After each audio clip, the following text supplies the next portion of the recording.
우리 요한복음 말씀 계속 이어서 보겠습니다. 요한복음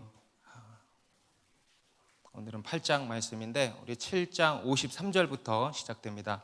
요한복음 7장 53절부터 8장 11절까지의 말씀입니다.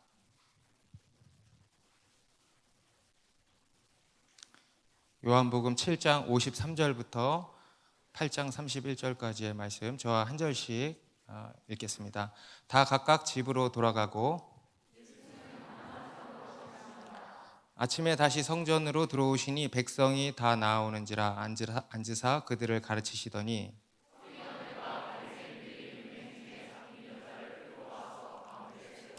예수께 말하되 선생이여 이 여자가 간음하다가 현장에서 잡혔나이다.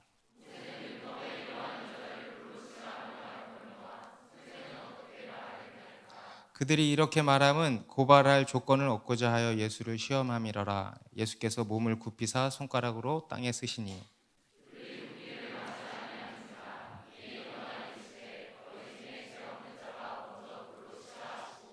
다시 몸을 굽혀 손가락으로 땅에 쓰시니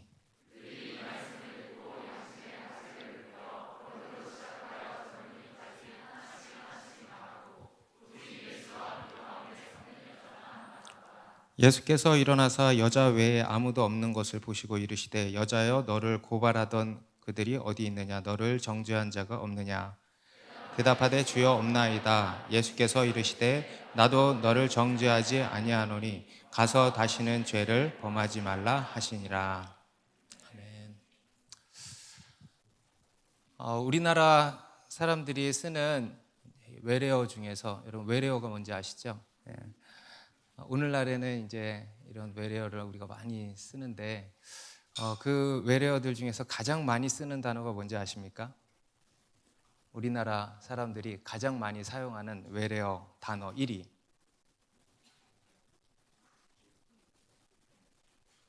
욕이야 욕. 아니 네. 욕 빼고 네. 스트레스라 그럽니다. 스트레스. 정말 우회죠. 우리가 스트레스라는 단어를 많이 쓴다고 생각은 하지만 그게 1일 거라고는 참 상상을 못했는데 스트레스라는 단어를 우리나라 사람들이 제일 많이 사용한다 그럽니다. 우리 매일의 삶 속에서 스트레스라는 단어를 거듭거듭 얘기한다는 거죠. 여러분 이번 한 주도 스트레스 많이 받으셨죠?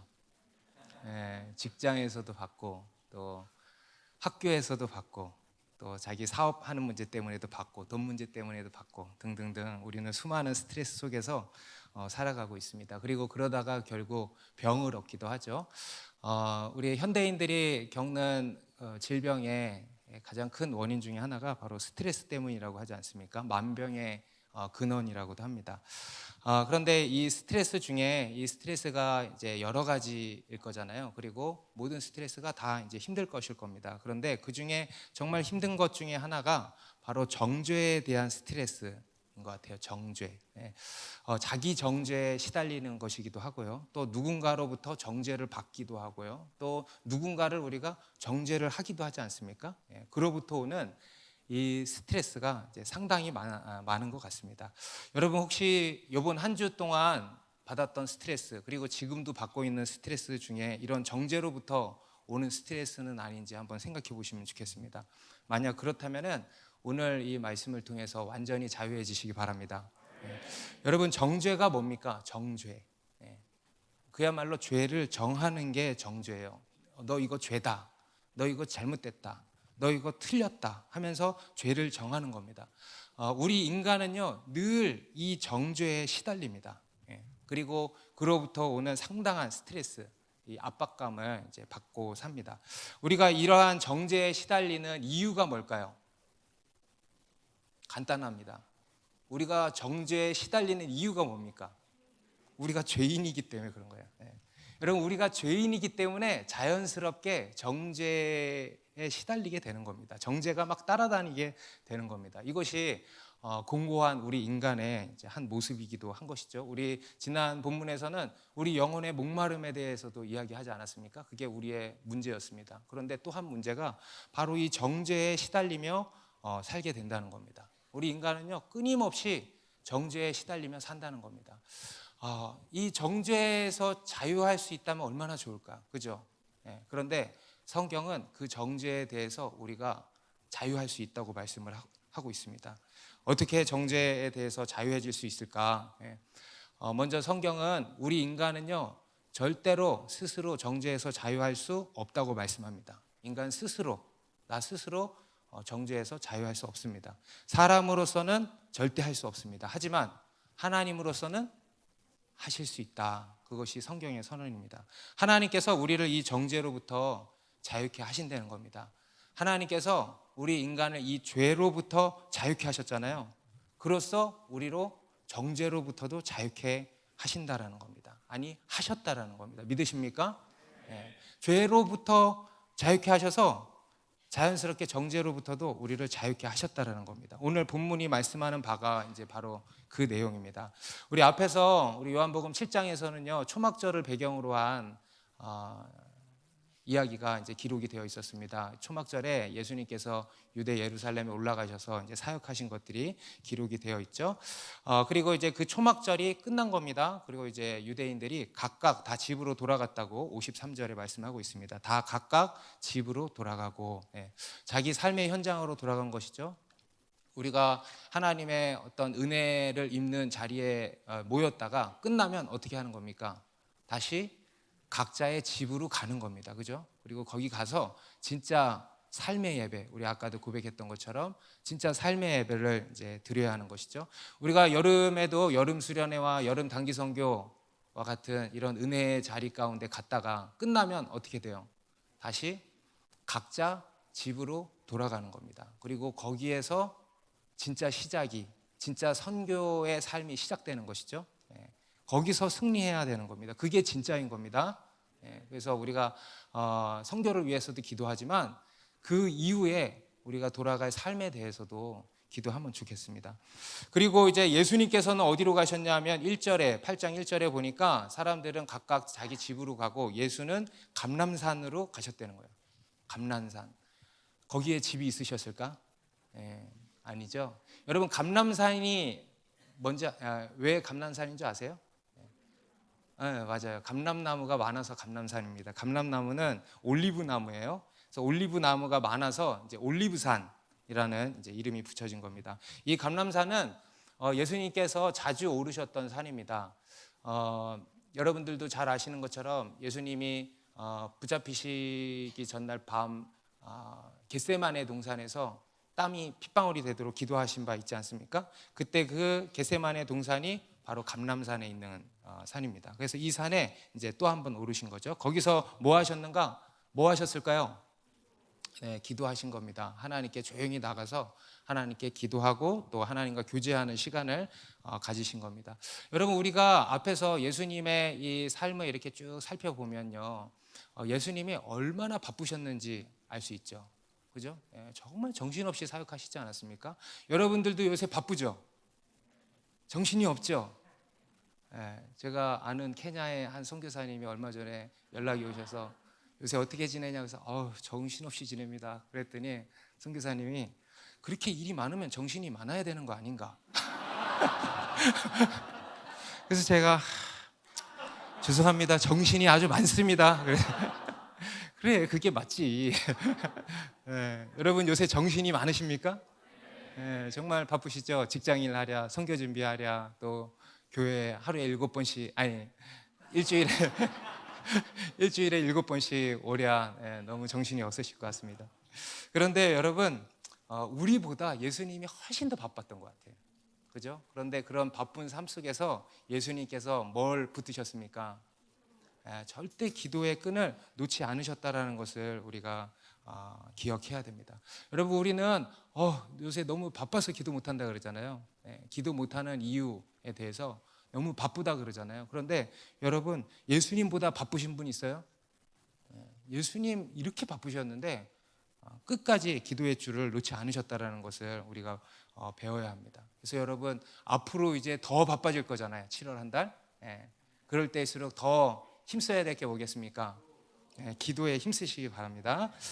그리고 이제 그러고 나서 2절에 보니까 이제 다시 성전에 들어오셨다고 합니다. 그리고는 백성을 가르치셨다 그래요. 2절 아침에 다시 성전으로 들어오시니 백성이 다 나오는지라 앉으사 그들을 가르치시더니 예수님이 하신 이제 사역 대표 사역이 이제 네 가지가 있는데 복음을 선포하는 일, 가르치는 일, 그리고 병든 자를 치유해 주시는 치유 사역, 그리고 귀신 들린 자들을 고쳐주시는 축사 사역, 이 네 가지 사역입니다. 그 중에 가장 중요한 사역이 바로 이 가르치는 사역입니다. 여러분, 우리 하나님은 말씀을 통해서 일하십니다.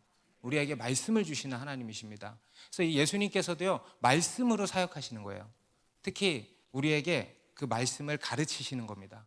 그래서 우리는 이 말씀을 들음으로 믿음을 얻게 되고요, 또 말씀을 통해서 우리 삶이 변화되고 우리 삶에 놀라운 일들을 경험하게 되는 거 아니겠습니까? 그러니까 예수님께서 이제 다시 성전에 내려가셔서 백성들을 가르치셨다는 겁니다. 앞에서 예수님은 기도에 힘쓰셨다 그랬어요. 그런데 그와 동시에 말씀을 가르치는 일에도 힘쓰셨다는 겁니다. 여러분 한번 따라해 보세요. 기도와 말씀. 우리 사도행전에서도 사도들이 그러잖아요. 우리가 기도하는 일과 말씀을 가르치는 일에 전념해야 할 것이다. 여러분, 우리가 정말 붙들어야 할 것은요 오직 기도와 말씀인 것입니다. 우리 사무엘 선지자도 그랬어요. 기도하기를 쉬는 죄를 범치 않겠고 너희를 끊임없이 가르칠 것이다. 여러분, 우리가 힘써야 될 것 기도와 말씀인 줄 믿습니다. 기도하고 말씀을 끊임없이 배우고 끊임없이 가르치는 일, 이것에 우리가 또 목숨을 걸어야 되겠습니다. 그런데 이제 그때 갑자기 서기관들과 바리새인들이 한 여인을 끌고 나타난 겁니다. 예수님께로 나온 겁니다. 우리 3절 같이 읽습니다. 시작. 서기관들과 바리새인들이 음행 중에 잡힌 여자를 끌고 와서 가운데 세우고, 음행 중에 간음하다가 현장에서 잡힌 한 여인을 예수님께 끌고 온 겁니다. 오늘날에도 우리 뉴스 같은 데 보면 이슬람 국가들에서 이런 소식들을 우리가 접할 때가 있죠. 간음하다가 잡힌 남녀를 이렇게 처형하는, 처벌하는 이런 소식들, 이런 것처럼 이제 그 당시에도 이러한 비슷한 상황이었던 것 같아요. 현장에서 이렇게 끌려온 겁니다. 그러니까 여러분, 몰골이 상상이 되시죠? 옷이나 제대로 입었겠습니까? 신발도 못 신고 질질 끌려왔을 겁니다. 머리는 다 흥크러졌을 거예요. 어쩌면 사람들에게 많이 맞아서 상처투성이가 되었을지도 모릅니다. 그리고 수많은 사람들이 그녀를 둘러싸고 손가락질하고 온갖 정죄와 저주를 쏟아냈을 것입니다. 그리고 율법을 따라서 이제 돌로 쳐서 죽여야 한다고 하고 있는 그런 상황인 거죠. 그런 가운데에서 이들이 예수님께 이제 물은 겁니다. 4절 5절에 예수께 말하되 선생이여 이 여자가 간음하다가 현장에서 잡혔나이다. 모세는 율법에 이러한 여자를 돌로 치라 명하였거니와 선생은 어떻게 말하겠나이까. 이 여자가 간음하다가 현장에서 잡혀왔습니다. 어떻게 해야 되겠습니까? 아는 바와 같이 모세는 율법에서 이런 여자를 돌로 치라고 명했습니다. 그런데 선생은 어떻게 말하겠습니까? 이야기해 보십시오. 우리 레위기 20장 10절에 보면 실제로 그렇게 나옵니다. 누구든지 남의 아내와 간음하는 자, 곧 그의 이웃의 아내와 간음하는 자는 그 간부와 음부를 반드시 죽일지니라. 간부와 음부, 간음한 그 두 남녀를 얘기하는 겁니다. 반드시 죽이라고 말씀했습니다. 그렇죠?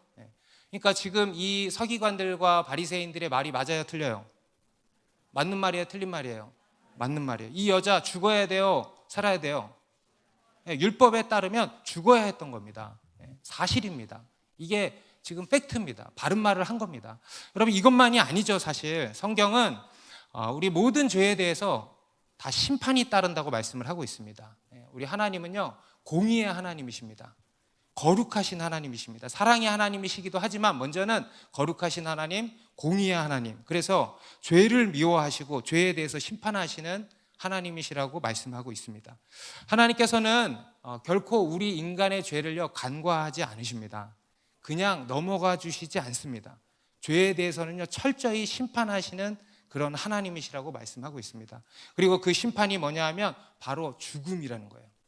여러분, 죄의 삭은 뭐라 그랬습니까? 죄의 삭은 사망이다. 죄의 삭은 죽음이라는 겁니다. 그래서 우리 인간이 진짜로 죽게 된 것입니다. 우리가 죽게 됐죠. 그죠? 우리가 죽는 것은요 다 뭐냐면 죄의 결과입니다. 우리가 이 땅에서 당하는 모든 고통도요 다 뭡니까? 죄의 결과입니다. 죽음의 증상들이에요. 다 죄로 인한 그런 결과들입니다. 우리의 다 죄 때문인 겁니다. 지금 이 여인도요, 자신의 이 죄 때문에 얼마나 끔찍한 고통을 당하고 있습니까? 여러분, 이 여인의 고통이 상상이나 되십니까? 죽음의 공포, 그죠? 그리고 수치심, 절망감, 이러한 것들이 한꺼번에 들이닥쳤을 겁니다. 죽음이 코앞에 와 있는 그런 상황 아니겠습니까? 얼마나 끔찍한 고통입니까? 그런데 이게 다 뭐냐면 죄의 결과라는 겁니다. 죄의 결과. 우리 그리스도인은요, 이 죄가 얼마나 무서운 것인가를 알아야 합니다. 여러분 알고 계십니까? 죄는 우리의 인생을 파괴하고 망하게 하는 겁니다. 죄는요, 너무너무 무섭고 잔혹한 것입니다. 특히 우리 그리스도인은 이 죄의 용서라고 하는 교리로 인해서 죄를 너무 가볍게 여기는 습성들이 있는 것 같습니다. 하나님께서 우리의 죄를 용서하셨다, 하나님께서 너희의 죄를 용서하셨다 하는 말 때문에 죄를 너무 가볍게 여기게 된다는 겁니다. 오늘 본문에서도 예수님께서 그 여인을 향해서 나도 너를 정죄하지 않노라 그러잖아요. 그것만 딱 붙들고 그것만 보고 해서 죄를 그냥 가볍게 생각하고 넘기는 겁니다. 그런데 여러분, 오늘 본문이 첫 번째로 말씀하는 게 뭐냐면 이 죄에는 철저히 심판이 따른다는 겁니다. 철저히 심판이 지금 따르고 있지 않습니까? 죄에는 아주 무섭고 잔혹한 결과가 뒤따른다는 거예요. 바로 죽음이라는 결과입니다. 죽음. 영원한 죽음 가운데 던져지게 된다는 겁니다. 예수님께서는 지금 이 유대인들의 말을요, 부정하지 않습니다. 그죠? 틀렸다고 하지 않습니다. 인정하십니다. 동의하십니다. 그래, 맞다. 이 여인은 돌에 맞아 죽어야 마땅하다. 그것이 율법이고 그게 하나님의 뜻이고 공이다. 결단코 죄를 간과하지 않으신다는 거예요. 가볍게 여기지 않으신다는 겁니다. 우리가 이것을 오해해서는 안 되겠습니다. 우리 마가복음 9장 43절에서는요, 어떻게 말씀하시냐면 마가복음 9장 43절 같이 읽습니다. 시작.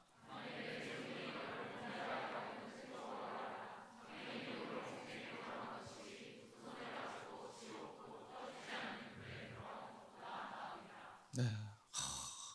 어마무시한 말씀을 하고 있죠. 뒤에 45절 47절에 가면은 내 눈이 너로 범죄하게 하거든 내 눈을 뽑아버리라 그랬어요. 내 발이 범죄하게 하거든 내 발을 찍어버리라, 잘라버리라, 찍어버리라 하셨어요. 어마무시한 말씀을 하신 거예요. 여러분, 우리 교회 행정실에 가면은 작두가 있어.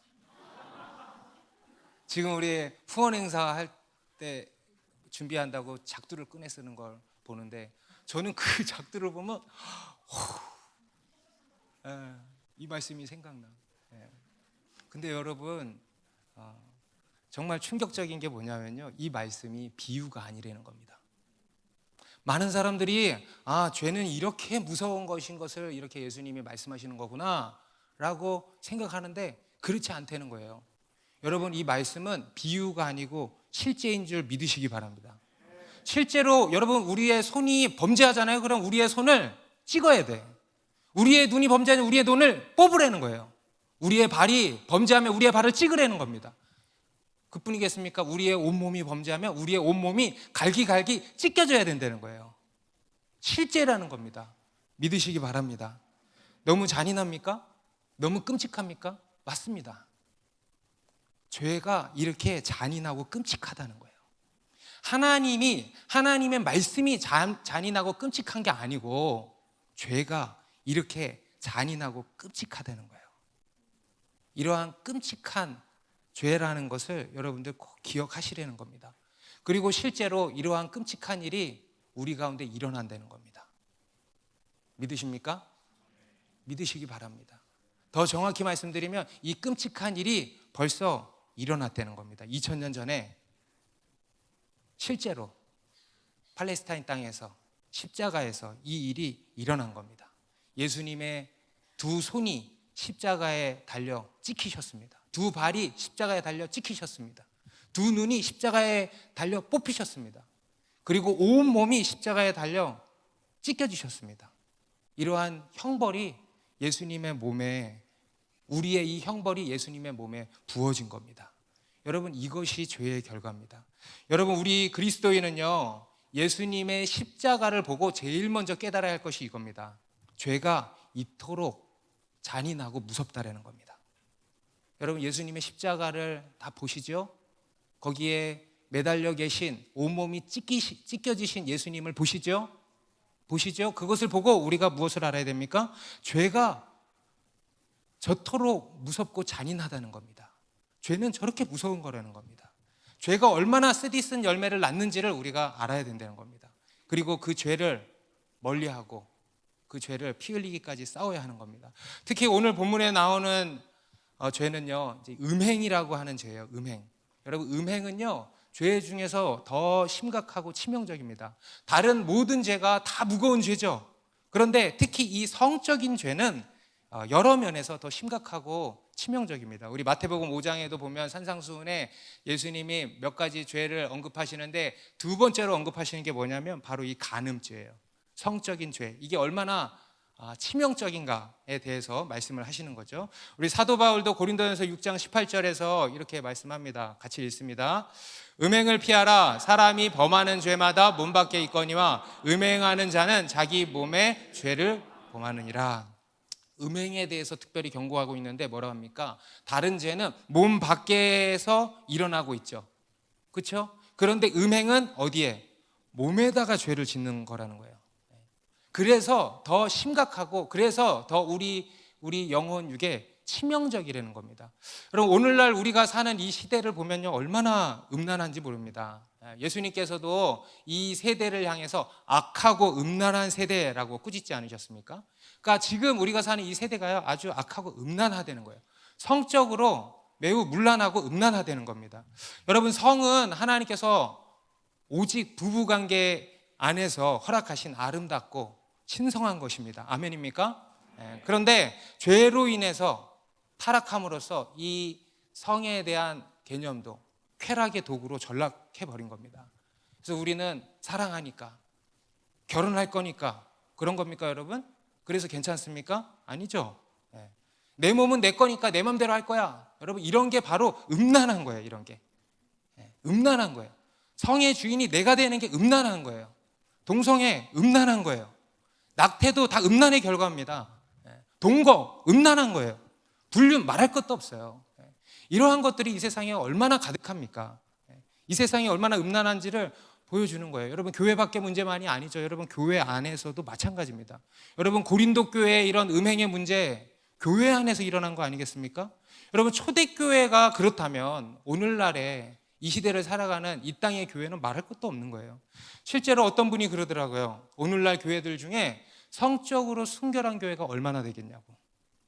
그렇죠? 성적으로 순결한 교회가 얼마나 되겠습니까? 여러분, 교회 안에도요, 우리가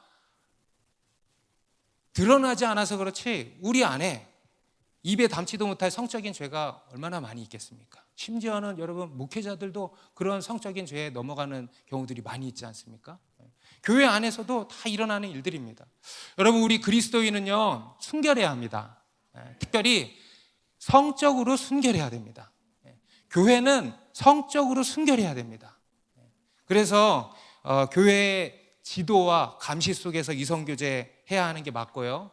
그 외에 여러 음란죄에 대해서는 철저히 회개하고 피 흘리기까지 싸우는 이러한 싸움이 교회 안에 있어야 되는 겁니다. 우리 결혼하신 분들도 마찬가지예요. 여러분, 결혼하신 분들도 순결을 계속 잘 지키셔야 되는 겁니다. 오직 부부간에만 서로 남편과 아내 서로 간에 사랑하시기 바랍니다. 그 사랑이 약해지면 다른 것들이 틈타는 거예요. 그래서 그에 있어서도 우리가 노력해야 될 것입니다. 여러분, 혹시 지금 어떤 음란 죄에 빠져 계십니까? 이 시간부로 회개하고 끊으시기 바랍니다. 끊으시기 바랍니다. 만약에 끊기 힘들다 그러면 도움을 요청하세요. 도움을 요청하세요. 저한테 가끔 찾아오시는 분들이 있어요. 이런 부분 때문에. 그래서 고백하고 자기가 도저히 안 돼서 목사님께 말씀드려야 될 것 같아서 이야기한다 그런 거예요. 너무 귀하죠? 그래서 제가 도와줍니다. 감시해주고 합니다. 여러분, 셀 목자에게 도움을 청하세요. 저희 와이프에게 도움을 청하세요. 동성들에게 도움을 청하세요. 그래서 그 부분에 있어서 피 흘리기까지 싸우시기 바랍니다. 우리 고린도전서 6장 18절 아까 읽었죠. 19절에는 이렇게 말씀합니다. 너희 몸은 너희가 하나님께로부터 받은 바 너희 가운데 계신 성령의 전인 줄을 알지 못하느냐. 너희는 너희 자신의 것이 아니라. 여러분, 우리 가운데 성령이 부어졌습니다. 우리 가운데 성령이 임했습니다. 그죠? 성령의 전인 거예요. 곧 우리가 성전인 것입니다. 성전인 거예요, 우리가. 이것을 성전 의식이라 그래요. 성전 의식. 여러분, 우리 그리스도인에게는 다 이 성전 의식이 있어야 됩니다. 이러한 성전 의식을 갖고 사시기 바랍니다. 오늘 이 여인은 이런 치명적인 죄를 범했다는 겁니다. 그리고 이 서기관들과 바리새인들은 이 여인을 정죄했어요. 그리고 모세의 율법에 따라서 이 여인을 처형하려고, 돌에 쳐서 죽이려고 했습니다. 그 자리에서 심판하려고 했습니다. 그런데 그때 이제 예수님께서 뭐라고 하시는가? 무언가를 이제 말씀하시기 전에 아주 독특한 행동을 하나 하시는데, 6절입니다. 그들이 이렇게 말함은 고발할 조건을 얻고자 하여 예수를 시험함이로라. 예수께서 몸을 굽히사 손가락으로 땅에 쓰시니. 예수님께서 독특한 행동을 지금 하나 하고 계시죠. 몸을 굽히셔서, 여러분 상상이 되십니까? 손가락으로 땅에 무언가를 이렇게 쓰셨다는 거예요. 우리는 이게 무언가를 쓰셨는지 되게 궁금하죠. 그런데 모르겠죠. 이런저런 상상을 해보지만 모르면 그냥 모르는 겁니다. 모르면 모르면 됩니다. 알려고 할 필요가 없습니다. 알아야 될 거면 하나님이 다 알려주셨을 겁니다. 아마 그 행동으로 인해서 그 주변의 사람들이요 잠잠해졌을 것 같아요. 그리고 다 이목이 집중되었을 것 같아요. 그리고 말보다 더 강력한 어떤 전달이 되었을 거라는 생각이 듭니다. 그렇죠? 그런데 이제 그런 효과도 있었겠지만 예수님의 이러한 행동은요 또 한 가지 굉장히 중요한 어떤 의미를 가지고 있습니다. 여러분, 하나님께서 모세에게 율법을 주실 때 처음에 어떻게 주셨습니까? 돌판에 친히 새겨서 주셨죠. 어떻게 새겨졌는지 보고 싶죠. 저도 보고 싶어요. 출애굽기 31장 18절에 여호와께서 시내산 위에서 모세에게 이르시기를 마치신 때에 증거판 둘을 모세에게 주시니 이는 돌판이요 하나님이 친히 쓰신 것이더라. 우리 신명기 9장 10절은 여호와께서 두 돌판을 내게 주셨나니 그 돌판의 글은 하나님이 손으로 기록하신 것이요. 친히 새겨주셨다. 신명기에서는 손으로 기록하셨다 이렇게 하죠. 오늘 이 예수님께서 손가락으로 땅에 쓰신 것은요 하나님께서 돌판에 써주신 것과 같은 사건입니다. 그에 준하는 사건입니다. 어떤 분은요 하나님께서 모세에게 십계명을 주실 때 그 돌판에 쓰신 하나님의 손이 바로 이 예수님의 손이었다라고 하시는 분이 있는데 정말 그럴 것 같지 않습니까? 저도 전적으로 동의합니다. 예수님께서 손가락으로 땅에 무언가를 쓰실 때 마치 그렇게 얘기하시는 거예요. 그때 그 손이 바로 이 손이란다 하시는 것 같은 거예요.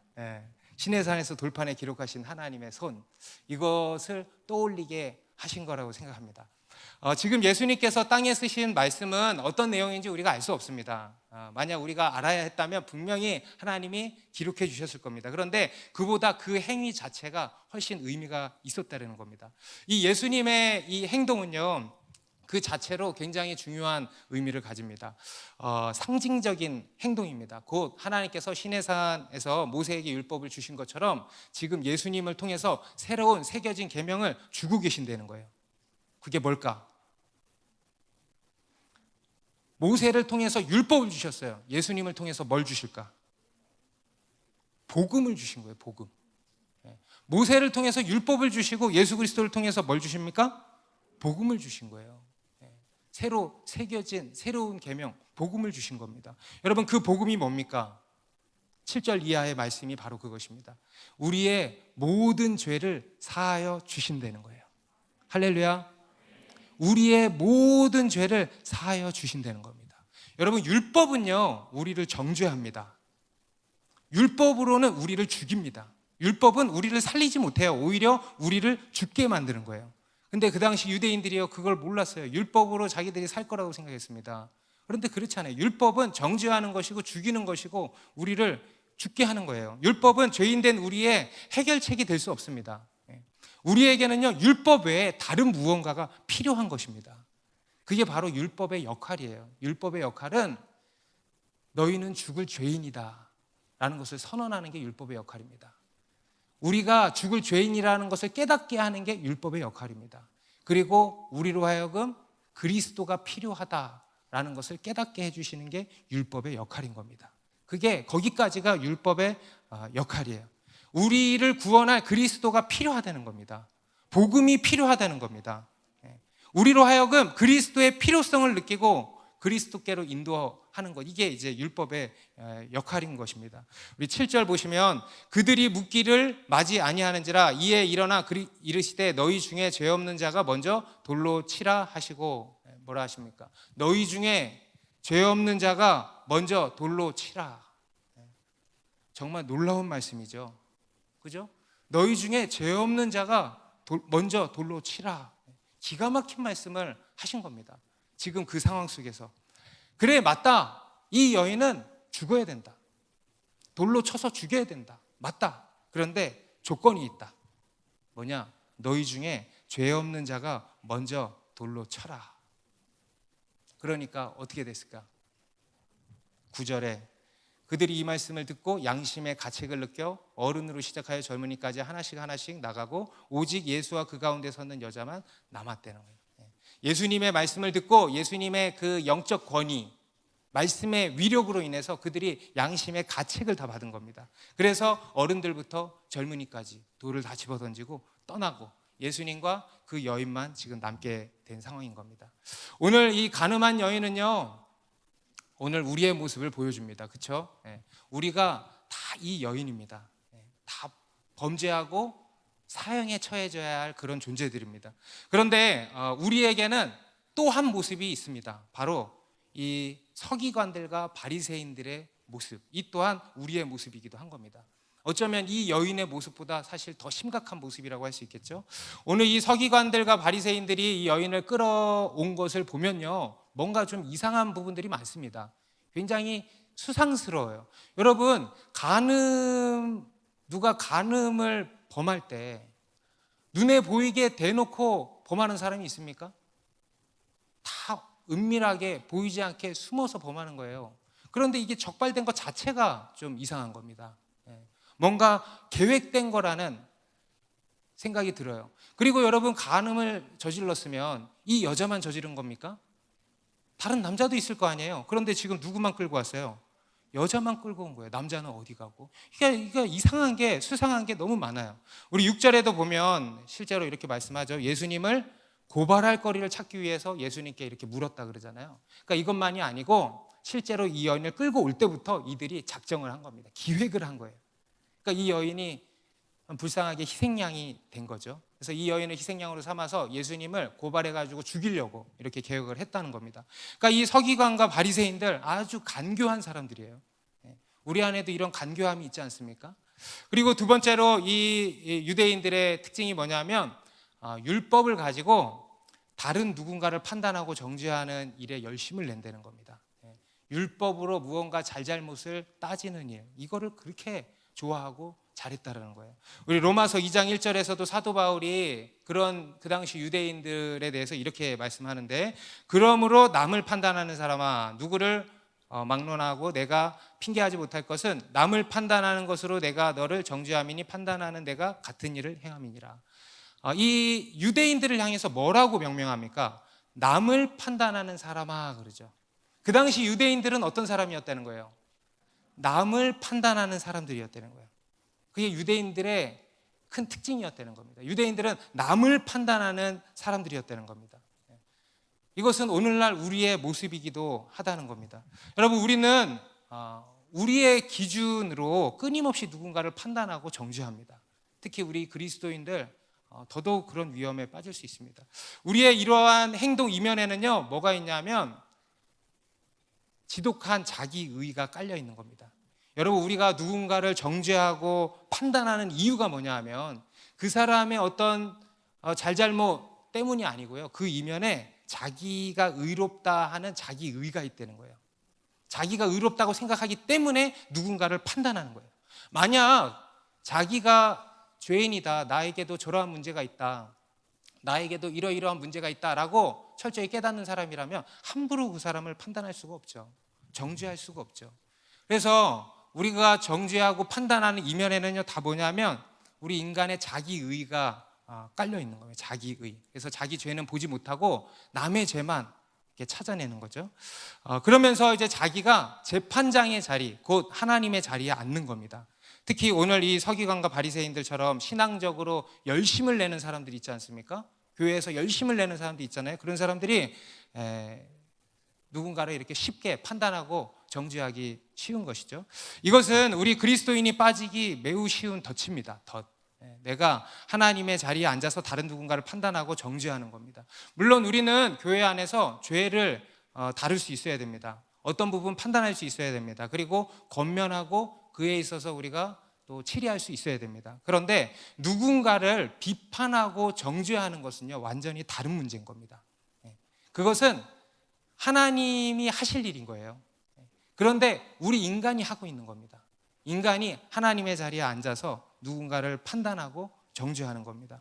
누가복음 6장 37절에도 보면 비판하지 말라 같이 읽습니다. 비판하지 말라 그리하면 너희가 비판을 받지 않을 것이요 정죄하지 말라 그리하면 너희가 정죄를 받지 않을 것이요 용서하라 그리하면 너희가 용서를 받을 것이요. 비판하지 말라, 여기서 비판하지 말라는요 심판하지 말라는 거예요. 정확히는 우리 세번역 성경에는 심판하지 말라 이렇게 나옵니다. 이것은 여러분 하나님이 하시는 일인 것입니다. 하나님이 하시는 그 심판, 이것은 우리 역할이 아니라는 거예요. 정죄하지도 말래요. 이것 또한 하나님이 하시는 일인 겁니다. 정죄하지도 말라는 거예요. 그리고 뭐 하래요? 용서하라 하시는 거예요. 여러분 우리가 할 일은 오직 뭡니까? 용서하는 일이에요. 용서하는 일. 왜냐하면 여러분 우리 모두가 다 죄인이기 때문에 그렇습니다. 여러분 한번 생각해 보세요. 우리가 서로 정죄한다고 생각해 봐. 서로. 나도 너 정죄하고 너도 나 정죄하고 정죄 이러면 어떻게 되겠어요? 다 같이 때로 지옥 가는 거예요, 그러면. 그죠? 여러분 우리가 할 일은 서로 용서하는 일이에요. 서로 용서하는 일입니다. 여러분 우리 모든 인간은요 다 죄인입니다. 의인은 없나니 하나도 없고 모든 인간이 다 죄 아래에 놓여 있다 이렇게 말씀합니다. 우리 뒤에 요한복음 8장 24절에도 보면요, 그러므로 내가 너희에게 말하기를 너희가 너희 죄 가운데서 죽으리라 하였노라. 너희가 만일 내가 그인 줄 믿지 아니하면 너희 죄 가운데서 죽으리라. 너희 죄 가운데서 죽으리라. 너희 죄 가운데서 죽으리라. 이게 우리 인간의 운명이라는 겁니다. 여러분 우리 인간은요 다 우리의 죄 가운데서 죽을 운명이라는 거예요. 곧 우리는 그냥 다 죄인이에요. 사형수예요, 사형수. 여러분 사형수가 아이고 정죄하는 거 봤어? 내가 죽게 생겼는데. 여러분 사형수가 누구를 정죄합니까? 누구를 심판합니까? 말이 안 되죠. 여러분 우리는 죄인이기 때문에 누구를 비판하고 정죄할 자격이 없는 겁니다. 그래서 예수님이 그러시는 거예요. 너희 중에 따라합시다. 너희 중에 죄 없는 자가 먼저 돌로 치라. 여러분 지금 혹시 누군가를 향한 비판과 정죄의 돌을 들고 계십니까? 내려놓으시기 바랍니다. 그에 대해서 주님이 말씀하세요. 너희 중에 죄 없는 자가 먼저 돌로 치라. 여러분 이 이야기를 듣고 그 당시 사람들이 어떻게 했겠습니까? 자연스럽게 자기를 돌아보게 되었을 겁니다. 그죠? 그 여인을 보던 시선이 자기를 향했을 거예요. 그러면서 자신들의 이런저런 죄들이 생각났겠죠. 그러니까 이 돌을 내려놓게 된 거 아니겠습니까? 다시 말해서 이들도요 정죄로부터 자유해진 거예요. 이들도 정죄로부터 자유해진 거예요. 여러분 누군가를 향한 비판과 정죄가 있다면 그치시기 바랍니다. 그래서 그 정죄로부터 자유해지시기 바랍니다. 그런데 이제 10절 11절에 보면 이제 더 놀라운 말씀이 나와요. 너희 중에 죄 없는 자가 먼저 돌로 치라. 정말 놀라운 말씀을 하셨는데 더 놀라운 말씀을 하십니다. 10절 11절 같이 읽습니다. 시작. 예수께서 일어나사 여자 외에 아무도 없는 것을 보시고 이르시되 여자여 너를 고발하던 그들이 어디 있느냐? 너를 정죄한 자가 없느냐? 대답하되 주여 없나이다. 예수께서 이르시되 나도 너를 정죄하지 아니하노니 가서 다시는 죄를 범하지 말라 하시니라. 그녀를 정죄하던 사람들이 이제 다 떠나갔습니다. 그리고 예수님께서도 뭐라고 하시냐면 나도 너를 정죄하지 않는다. 할렐루야. 나도 너를 정죄하지 아니하노니. 믿으십니까? 예수님께서 그녀의 죄를 용서해 주신 거예요. 여러분 앞에서 하나님께서 우리에게 하나님의 영 성령을 부어주신다 그랬습니다. 굉장히 놀라운 말씀이었죠. 놀라운 말씀이었죠. 너무 놀라운 말씀을 들을 때 우리가 놀라지도 않는 거예요. 너무 놀라운 말씀이어서. 그 또한 놀라운 말씀인데 오늘 또 놀라운 말씀이 나오는 거예요. 우리의 죄를 용서해 주신다는 거예요. 나도 너를 정죄하지 않는다는 거예요. 여러분, 하나님께서는 우리의 죄를 용서하시는 용서의 하나님이십니다. 그런데 그만이 아니고 우리를 정죄하지도 않으신다는 거예요. 나도 너를 정죄하지 않는다. 여러분, 이 세상에 이렇게 말씀할 수 있는 신이, 존재가 어디 있겠습니까? 그죠? 오직 하나님만 하실 수 있는 거예요. 우리 마가복음 2장에도 가면은 한 중풍병자가 나옵니다. 거동이 안 돼서 친구들이 그의 침상째 들고 예수님께 나아가요. 그래서 사람들로 둘러싸여 있으니까 지붕, 그 당시 지붕에는 다 계단이 있었어요. 계단으로 올라가서 지붕을 뜯어서 지붕 아래로 중풍병자를 내립니다. 예수님이 막 거기서 설교를 하고 계신데 지붕이 막 뜯어지고 거기서 중풍병자가 막 내려오는 거예요. 그 친구들의 믿음이 대단한 믿음이었던 거죠. 예수님이 거기서 그를 치유해 주십니다. 뭐라고 하시냐면 마가복음 2장 5절에 작은 자야 내 죄사함을 받았느니라. 작은 자야 내 죄사함을 받았느니라. 여러분, 내가 나음을 받았느니라는 말씀이 어렵겠어요? 내 죄사함을 받았느니라는 말씀이 어렵겠어요? 어떤 게 더 어렵겠어요? 죄사함을 받았느니라는 말씀이 훨씬 어려운 말씀이죠. 그죠? 그런데 실제로 나음을 입었어, 안 입었어?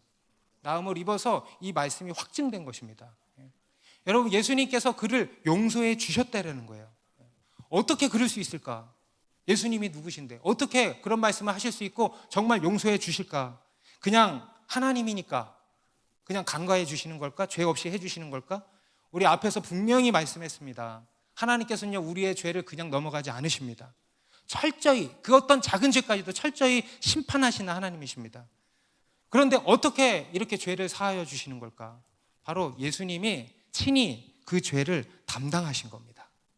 예수님께서 친히 정죄를 받으시고요, 예수님께서 친히 그 돌에 맞고 죽으신 겁니다. 바로 예수님께서 십자가에 달려 죽으신 거예요. 그래서 우리의 죄를, 저와 여러분의 죄를 대속하신 겁니다. 우리의 죄를 대신 담당해 주시고요, 그로써 우리의 죄를 용서해 주신 것입니다. 믿으십니까? 네. 그래서 우리를 용서해 주시는 거예요. 우리를 정죄하지도 않으시는 겁니다. 우리를 향한 모든 정죄가 싹 사라지는 거예요. 그 당시에 실제 인물들이 사라지는 게 아니고요, 그 여인을 향했던 죽음의 그림자가 싹 사라지는 거예요. 그 여인을 정죄했던 원수의 정죄, 원수의 모든 것들이 싹 사라지는 거예요. 어둠이 빛 가운데 싹 사라지는 거예요. 예수 그리스도 앞에서 그 모든 어둠들이 다 떠나가는 겁니다. 우리 로마서 8장 1절 2절 1절, 그러므로 이제 그리스도 예수 안에 있는 자에게는 결코 정죄함이 없나니. 우리 다시 한번 1절만 있습니다. 시작. 그러므로 이제 그리스도 예수 안에 있는 자에게는 결코 정죄함이 없나니. 그리스도 예수 안에 있으면 정죄함이 없습니다. 정죄로부터 자유해진 겁니다. 그리스도 예수 안에 있으면 그 어떤 정죄로부터 자유한 거예요. 여러분, 하나님께서는 우리 가운데 우리를 모든 정죄로부터 자유케 하셨습니다. 우리의 죄를 대신 짊어지심으로써 우리의 죄를 용서해 주신 겁니다. 그리고 그로 인한 모든 정죄로부터 자유케 하신 겁니다. 여러분, 혹시 과거에 어떤 죄 문제로 인한 정죄에 여전히 시달리고 계십니까? 이 시간에 예수님의 이름으로 자유해지시기 바랍니다. 왜냐하면 예수 그리스도께서 그 죄를 해결하신 거예요. 그래서 그 정죄를 내어 쫓으신 겁니다. 그 정죄로부터 자유케 하신 겁니다. 자유해지시기 바랍니다. 그리고 거기에서 다시 새롭게 출발하게 하신 거예요. 여러분, 이것이 바로 복음입니다. 여러분 인생에 내 죄로 인해서, 모든 게 우리의 죄죠. 그로 인해서 실패를 경험하셨습니까? 지금 그러한 실패한 지점에 서 계십니까? 그러면 이 복음을 들으시기 바랍니다. 나도 너를 정죄하지 아니하노니 가서 다시는 죄를 범하지 말아라.